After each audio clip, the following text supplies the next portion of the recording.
watched Tetris. Have you seen Tetris yet? No, I haven't. It is so good. It's a fun ride. It reminded me of like almost like the Wolf of Wall Street type of way it was filmed and whatnot. The character that's played, what is his name? Taron Egerton. My favorite movie of him is The Kingsman because of that last scene. Like, if you save the world, we do it in the butthole? And he's like, I'll be right back. In the butthole. Oh, yes. I'm about to save the world. Yeah. Oh yeah. I'll be right back. My favorite. I love this guy. But yeah, that first Kingsman was so good. That first one was awesome. But this movie is so much fun from the first minute. I'm not gonna spoil the movie. This is a normal spoiler review. The second he sits down, he's talking to, who was he talking to? His banker. His banker. And he's explaining to him like you can already tell this dude is taking chances and failed. He's tried he's invested in things to make video games that just did not work, and his banker was like through with him. But the way he sat down, he was like, "What if I told you that there was an opportunity out there like in Russia?" And he sets it up in the first 5 minutes. The whole movie was going to be that, him talking to his banker. I thought it was that. But the first 5 minutes is him convincing his banker to loan him more money so he can take a chance to go get the rights to Tetris from Russia, which was a whole thing. Even this is during the Cold War and stuff. But the way he sets it up, I knew. The first 5 minutes, I'm like, oh, this movie's gonna be good because the way he told. He convinced me to give him $1 million to go to Russia. The way he set it up, he's like, I was trying to sell my shitty game that wasn't selling, and then my assistant, who was supposed to help me sell this game, I couldn't find her, and she's playing this game called Tetris, and a game I never heard of, and I was mad that she wasn't helping me, but I sat down. She convinced me to play it. I played it for 1 minute. He said I literally played this game for 1 minute, and that was 2 weeks ago or a week ago. And I'm still seeing falling blocks in my dreams.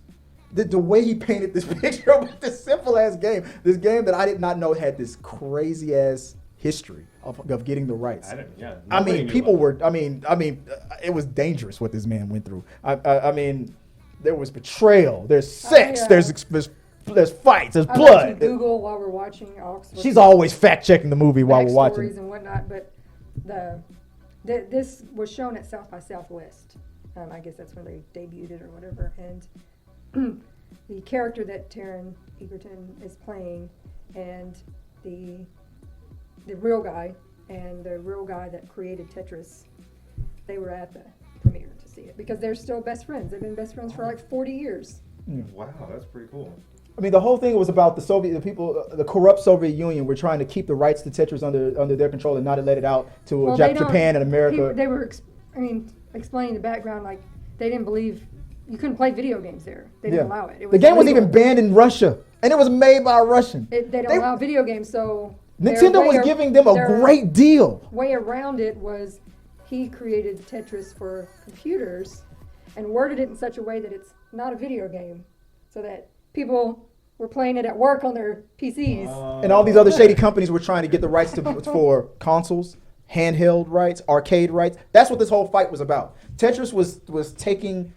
One thing I loved about this movie was when John Edgerton's character convinced his wife to go, because his wife was also his business partner on it. The way he convinced his wife to go in on it with him was, while he was talking to his wife at home about this game Tetris, about how, this is like probably the umpteenth time that he's risked their family money for a pipe dream. His daughters were in the background playing the game. And the whole time he's trying to convince his wife, this is how he convinced her. He says, listen, what do you hear right now? Dead silence. He goes, when was the last time you've heard nothing? When was the last time? Yeah, the two girls, they had like 3 kids. When was the last time you heard this much silence? And the camera cuts to the kids. They're just. He saw it. He's like, this is a game about 4 blocks. Even the name Tetris. The name Tetris is about the number 4 and it's the number 4 and the word tennis fused together. Tetris is a Russian word for like 4 or something like that. And tennis. That's what Tetris is about.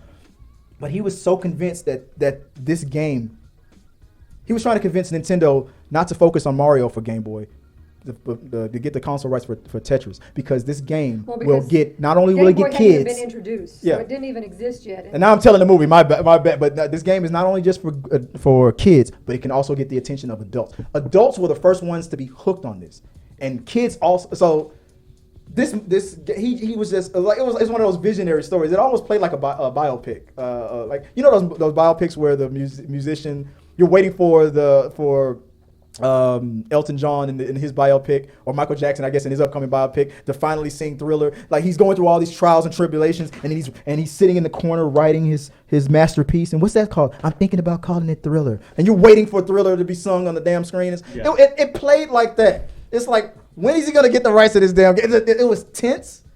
It had action, sex, betrayal, politics. What was That's it? crazy. It was a really good. It was funny as hell. It was really good. If you have Apple TV Plus, Tetris is a good time. You will not be disappointed. It captures. Apple TV Plus also Shrinking is very good. We haven't finished yet. Yeah, the TV show Shrinking. It's a very funny show. It's very, very nice to see Harrison Ford be funny.